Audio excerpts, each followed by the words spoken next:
Coming up on WUFT's First at 5, millions of tax dollars wasted. That's what Florida's CFO is accusing local leaders of. What he says the money is being spent on. The next named storm is likely to form over the next 48 hours. It's something for Floridians to watch out for. I have everything you'll need to know. And a partnership gone sour. Why the city of Gainesville says a local compost company it's working with is not working hard for their customers. First at 5 starts now. First at 5. From the University of Florida's College of Journalism and Communications, you're watching WUFT News. Florida's top financial officer is back in North Central Florida today, this time to detail the state's DOGE level audit of Alachua County. This is WFT's First at 5. I'm Alexis Vivanco. And I'm Alex Land. You may remember back in July, Governor DeSantis announced Gainesville leaders were expanding the city's budget by $90 million, a number he says doesn't line up with the city's growth. WUFT's Allison Bonamason is live in the newsroom. Allison, county leaders you spoke to push back against today's report.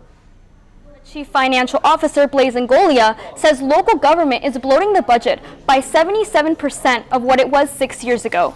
In July, Florida DOGE started audits in Gainesville, Hillsborough, and Broward counties. Ngolia says Florida DOGE calculates there to be an $84 million in wasteful spending in Alachua alone.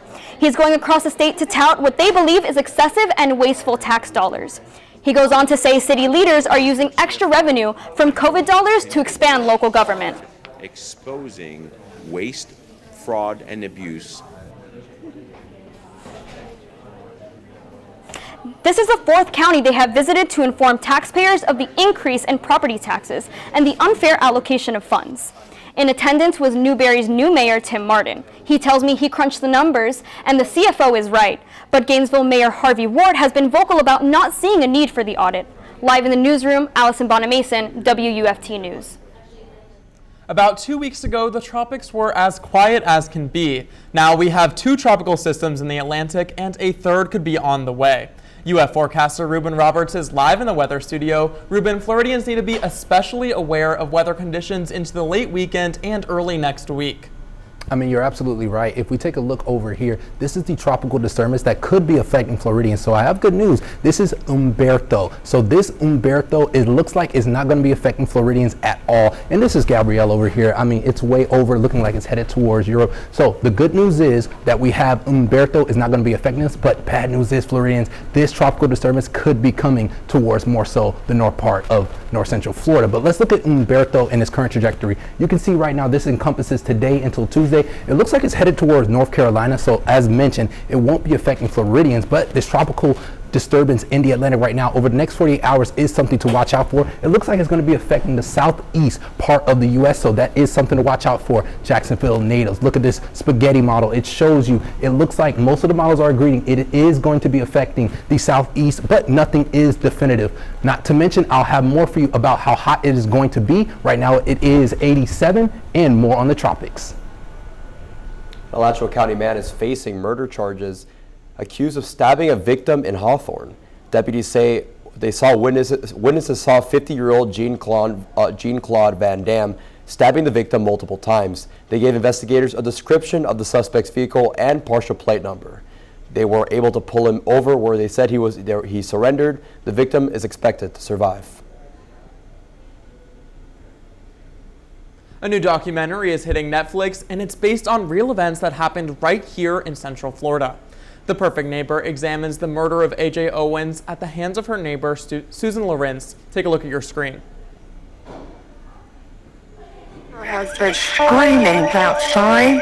She said her family all over the door. Pounding on it. Let me in. And then bang. Owens was shot and killed in an Ocala neighborhood in 2023. Her family believes the shooting was racially motivated. The documentary showcases the events leading up to and the fallout of the murder through MCSO body cam footage. The film received the Directing Award for a U.S. documentary at Sundance.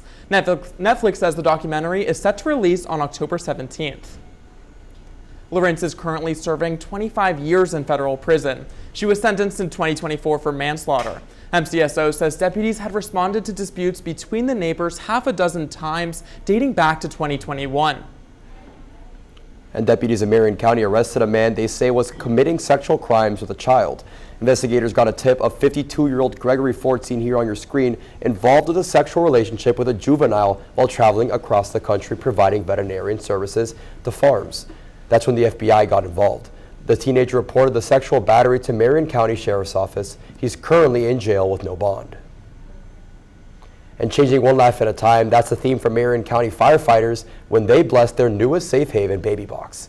They provide a safe, anonymous option for parents who need support.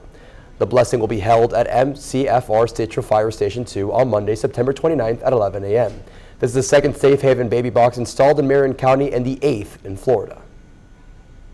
For the first time, Reddick residents have their own dedicated park. All children are welcome to test out the new playground. Marion County Parks and Recreation held a ribbon cutting ceremony for the new park. The park will feature a modern playground, convenient restrooms, an open space, and more than enough parking.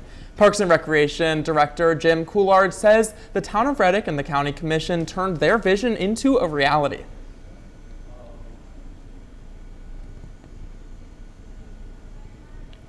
And the Beaten Path Compost Company is a local sustainability company in the city of Gainesville. The organization partners with the city to reduce food waste through its at-home compost pickup system. This relationship, though, has hit the dirt as the city alleges it's being scammed. The special advisor to the Gainesville city manager, Brian Singleton, says records show approximately 680 customers signed up for the residential food waste composting program, but says the company only picked up compost from half of its customers. We found through our audits that approximately half of that was actually still participating in that program, but they were still invoicing us for that full amount. Singleton says Beaten Path told its customers the city cut more than 60% of the company's clients, suddenly and without warning. However, Singleton says that just isn't true. The city did not cut any funding. We simply asked them to invoice the city for the services they were providing. They were not providing service to 680 people, so they should not invoice us for 680 people. According to the contract held between the two parties, Beaten Path would invoice $19.40 per home and $8 more for every finished compost product. Over the past several weeks, Public Works staff tracked participation in the program and found discrepancies. Founder of Beaten Path, Stephen Barron, wrote WUFT News, saying lack of communication may be to blame. I've submitted invoices directly to them exactly how they've asked me to for years. I've even put, if there's any questions or concerns, please let me know. Why wouldn't they have told me if something was off? At the end of the day, I'd never steal from my community. I feel hurt by this. The city says it will review the contract to decide whether to renew. Coming up on First at 5, Alachua County women are taking action, learning how to defend themselves from potential attackers. They'll tell us who they're fighting for and what these instructors hope from these women training. In just a few minutes, stay right here. You're watching WUFT-TV News. Women in Alachua County are stepping up to learn how to protect themselves, and their abilities are growing with every move. WUFT's Carolina Tortorelli shows us how a self-defense program is giving its participants tools they hope they'll never have to use. Confidence, awareness, and strength. I don't know a lot of people, so if I'm going out by myself to the grocery store or if I'm going with my daughter somewhere, I want to be able to protect us. Jasmine just moved to Gainesville with her husband and baby daughter last month. I really just want to be able to have more confidence in my ability to defend myself, especially just moving to a place that I'm not familiar with. On Facebook, she discovered RAD, the Rape, Aggression, and Defense program offered by local law enforcement. Simple little mistakes can turn into a life or death situation, so it's really good to have these self-defense skills. The Alachua County Sheriff's Office, UPD, and the Santa Fe Police Department combined to hold 4 free sessions of this course. Carrie Gallup, RAD instructor and deputy with the Sheriff's Office, believes this program is crucial. Women can defend themselves if they're taught and empowered and trained. The program has 3 main goals for each student: to develop a sense of personal boundary, to become more aware of your surroundings, and of course, self-defense. The physical side is really only 10%. 90% of this is never to be caught, never to have a problem. Once they learn the blocks and strikes, the students put on elbow pads, gloves, knee pads, and a helmet to test their skills in 3 basic situations of attempted kidnapping or attempted grabbing. Gallup says he finds fulfillment from the confidence his students develop through this program. It's a feeling that can't be described, because when someone can utilize a new skill and feel more confident and feel like they stopped something that was unimaginable, you can't put a price on that. It's unfortunate that we don't realize how important it is a lot of the time until it's too late. So I think just making us aware of it and learning the stuff just in case of the worst case scenario. Gallup says the best time to start learning self-defense is right now. In Gainesville, Carolina Tortorelli, WUFT News. Class, don't worry, there are many more available throughout the year. You can visit the website on your screen to register. Right now, we are keeping our eye on the tropics. There looks to be a tropical disturbance that could develop into the next named storm, Imelda. I'll have more for you about what that will mean for Floridians next.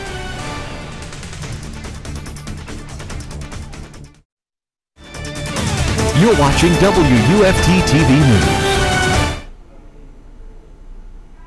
Welcome back. So Reuben, one tropical storm has formed and another one could form soon. So what does that mean for Floridians? So you're absolutely right. So right now we are tracking the tropical disturbance that could form into the next named storm, Imelda. Speaking of Imelda, if we're pointing right here, this is the tropical disturbance in the Atlantic right now that could be affecting Floridians. I mean, if we look at this tropical storm right here, right now it looks like the trajectory isn't going to be affecting us. I mean, we're looking at the Atlantic Basin. This is Gabrielle up here, and right now if we're looking at trajectory of Gabrielle, we can see the radar, it shows it's getting ripped apart. But if we're looking at where it's going, it is headed towards Europe. So right now this is covering today going into Monday. So as far as Florida goes, nothing to do with us. But this tropical storm right here, it is potentially going to be getting stronger, but good news, Floridians, look at where it's going. It looks like it's headed towards North Carolina. So as far as North Central Florida goes, we're good. But I do want to bring attention to this tropical disturbance right here. Over the next 2 days, this is something to keep an eye on, as if we look at the trajectory of where these models are telling us it's going to go, this could be going towards the southeast part of the U.S. So Jacksonville, people in Duval County, it is something to keep an eye out for. Taking a look at our tropical takeaways, the southeast of the U.S. is something that we're going to be monitoring closely. 94L likely to become the next named storm, Imelda, and forecast is subject to change. Nothing is definitive.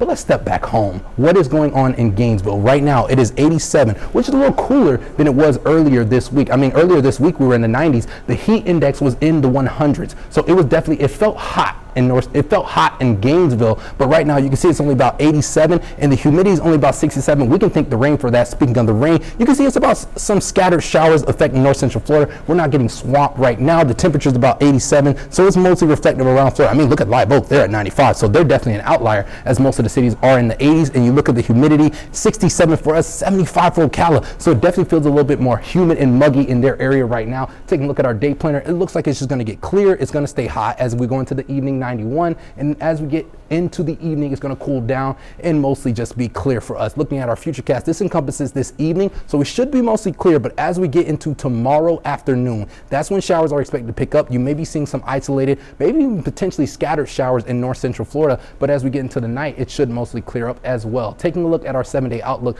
I mean, this is pretty reflective of what you're seeing. Friday, it looks like it's going to be stormy. You might be seeing some lightning. I've seen it could be some lightning for us in North Central Florida. I mean, 91, so it's definitely going to stay hot. But once it starts to rain and once it starts to get more rainy in Friday, it is definitely going to be cooling off. I mean, you can see Saturday, it's 87. So it's definitely going to be a more of a cooler day on Saturday and a more rainier day. I would definitely say a rainy weekend could be ahead of us. But if we as we look into next week, I mean, it's just going to go back to what the normal temperatures are, high 80s, low 90s with the chance of showers.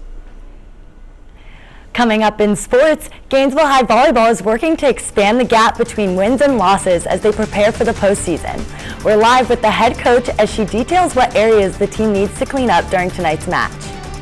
And while the Gators may be on a bye week, that's not stopping head coach Billy Napier from sharing what his players need to do to turn things around after a 1-3 start.